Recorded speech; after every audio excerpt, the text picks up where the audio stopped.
ये बहुजन क्रांति पार्टी का कार्यक्रम संपन्न हो रहा है, भ्रष्टाचार विरोधी दिवस। ये एक दिवसीय कार्यक्रम है, भूख हड़ताल कार्यक्रम। ये देखिएगा बैनर आप लोगों को दृष्टिगोचर हो रहा है। भारत के संविधान में भ्रष्टाचार के ये कानून बने, भारत के संविधान में भ्रष्टाचार के ये कानून बने। व्यक्तिगत संपत्ति की सीमा तय हो, भूमि, उद्योग एवं उत्पादन के साधन राष्ट्र की संपत्ति घोषित हों। हर भारतीय को इस आंदोलन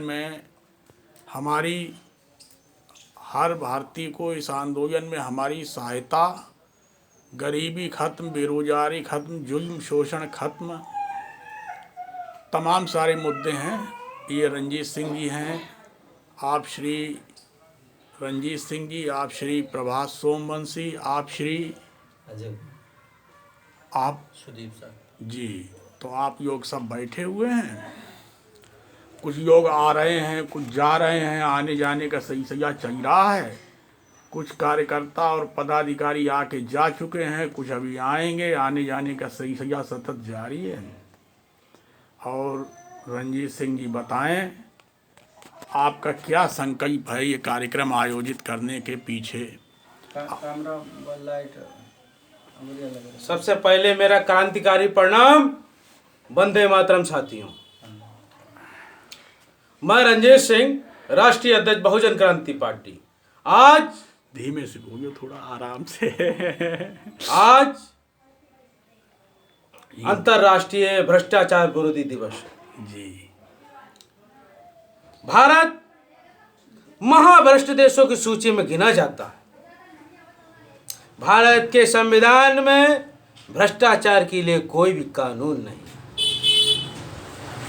भ्रष्टाचार के लिए जब कानून नहीं है, इस भ्रष्टाचार के कारण भारत में जितनी भी विषमताएं हैं, जितना भी समस्या है, उसकी जननी भारत का संविधान है। आज के समय में जो भी चुनाव लड़ना चाहता है, उसका सीधा सीधा उद्देश्य है कि हम किसी प्रकार भ्रष्टाचार को करेंगे।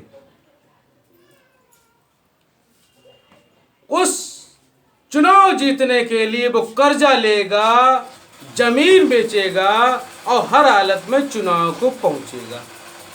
आज भारत के जितने भी ग्राम पंचायतें हैं, मैं उसे चुनौती रूप में कहता हूं, भारत के प्रत्येक ग्राम पंचायत में भ्रष्टाचार हुआ है। भारत के प्रत्येक नगर पंचायत और भारत के प्रत्येक शहर वार्ड में भ्रष्टाचार हुआ है।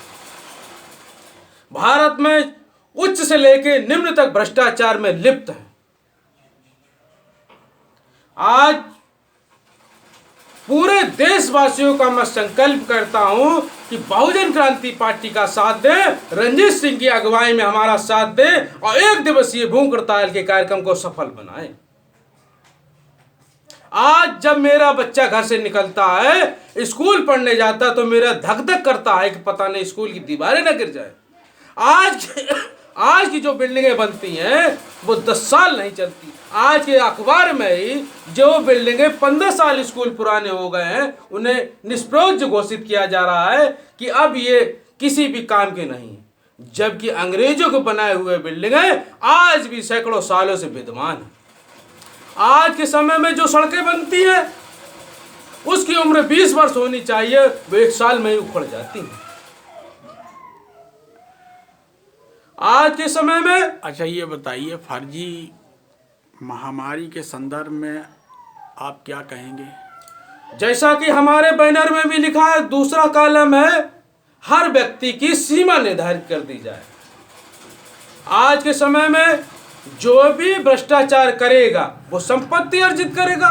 जब संपत्ति अर्जित करेगा तो बिल्डिंगें बनाएगा, खेत खरीदेगा, संपत्ति अकुल इकट्ठा करेगा। उसके लिए कोई भी कानून नहीं। आज के समय में वो कोई भी जब विधायक बनता है तो अपने गांव में बिल्डिंग बनाएगा, अपने शहर मुख्यालय में बिल्डिंग बनाएगा, बंगला बनाएगा, कोठी बनाएगा, फिर राज्य के मुख्यालय पर अपनी कोठी बनाएगा और फिर केंद्र में कोठी बनाएगा। इस प्रकार 4 कोठियां। भाई साहब, आपके प्रश्न का मैं उत्तर वहां तक पहुंच रहा हूं। जैसा कि आपने महामारी के लिए बताया,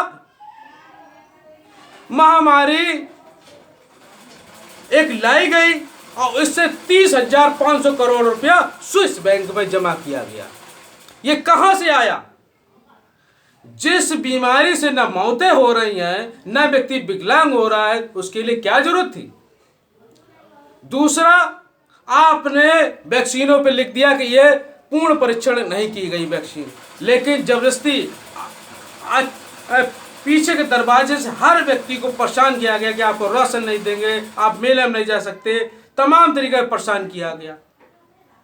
और सरकार ने यह भी कहा कि यह स्वैच्छिक है। फिर स्वैच्छिक होने के कारण दबाव क्यों बनाया गया? 30,000 करोड़ रुपया इस पे खर्च कर दिया गया। अगर भ्रष्टाचार का कानून होता तो ये महामारी नहीं आती, और आगे भी महामारी आएंगी। इसलिए देशवासियों को मैं सचेत करता हूं। अच्छा, नगदीकरण समाप्त करने का भी षड्यंत्र जारी है। बिल्कुल, नगदीकरण समाप्त करके कैशलेस ट्रांजैक्शन आने का श्रीमान जी, आज के समाचार पत्र में महुआ जी की सांसद सदस्यता खत्म कर दी गई। इनका आरोप यह है इनके ऊपर कि इन्होंने पैसे लेकर प्रश्न संसद में किए। इससे पहले समाचार पत्र में इनने अकाउंट का जो लेन देन किया, कई बार इनका अकाउंट सस्पेंड किया गया, जिससे पैसा नहीं निकाल पाई कई बार। तो ये हम सब लोगों को एक दूरगामी संकेत है कि अगर हम सरकार के खिलाफ कभी भी बोलेंगे तो हमारा अकाउंट, जब नकदी नहीं रहेगी, आपका अकाउंट बंद कर दिया जाएगा, तो आप पैसे से क्या करेंगे? आप कैसे घर परिवार का संचालन करेंगे? आपके एक मुख से सरकार के विरोध में आवाज नहीं निकाल पाएंगे। इसलिए सचेत हो जाइए और नगद लेन देन कीजिए किसी भी इलेक्ट्रॉनिक पर। ये आपको लोग मैं सचेत कर रहा हूं, नहीं आगे आपको भयंकर परिणाम भुगतने पड़ेंगे।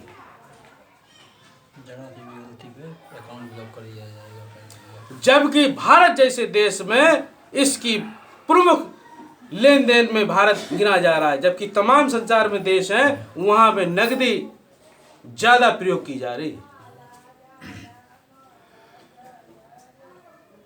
शेष बात यह है कि रंजीत सिंह जी संविधान में भी संशोधन चाहते हैं, क्योंकि इन्होंने संविधान को भी टारगेट कर दिया है।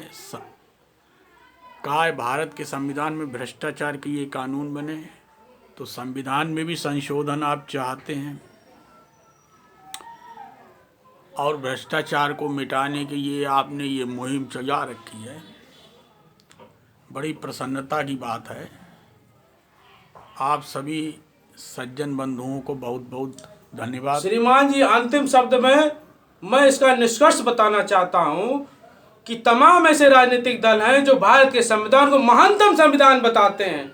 हम उन कार्यकर्ताओं को, उन समाज को, उन सर्वहारा वर्ग को बता दें कि हमने जीवन में मूलभूत सुविधाओं के लिए आप कितना रिश्वत देते हैं।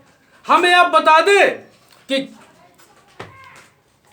एक भी आवास बिना पैसे के किसे मिला? क्या आपने पुलिस, तहसील, मुकदमेबाजी में कितना आपने रिश्वत दिया? किस जमीन से आप कह देते? बाबा साहब भीमराव अम्बेडकर ने 2 सितंबर 1953 में राज्यसभा में कहा था कि ये संविधान को अगर आग लगाने वाला होगा तो सबसे पहले मैं इस संविधान को आग लगा दूंगा।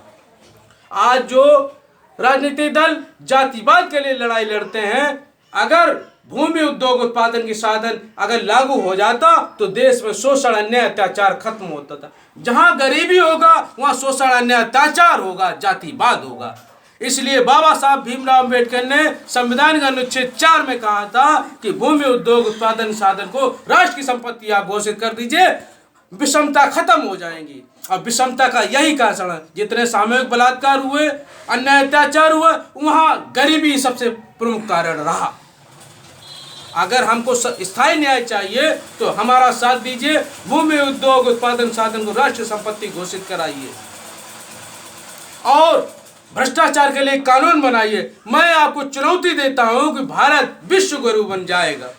और यह भी सचेत करता हूं कि भारत के बाद इजराइल आज़ाद हुआ, भारत के बाद चीन आज़ाद हुआ, ऐसे देश का जो निर्माण हुआ भारत के बाद हुआ, आज भारत से कई साल आगे निकल गए हैं विकास और उन्नति के मार्ग पर। अच्छा भाई, आप लोगों के इस कार्यक्रम में शिरकत करने के लिए बहुत बहुत धन्यवाद।